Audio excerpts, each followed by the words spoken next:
राष्ट्रपति महोदया आपणकर सारा जीवन माँ भारतीर सेवारे उत्सर्गीकृत त्याग सेवा और समर्पणर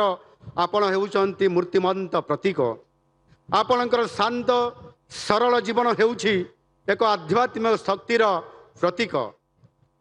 यही मयूरभंज जिलार एक अनामधेय जनजाति अधुषित ग्रामरू जीवनर यात्रा आरंभ करी देशर सर्वोच्च संवैधानिक पद अलंकृत करने कौन एक चमत्कार नुहे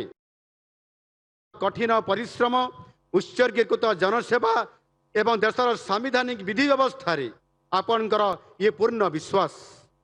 आपण सारा देशर महिलांकर पई प्रेरणार एक महान उत्स आज पवित्र अवसर में मुझे दीर्घ निरामय जीवन कामना करने सहित महाप्रभु श्री जगन्नाथ निकट में आपणकर पई सुख और शांति कामना करुछि।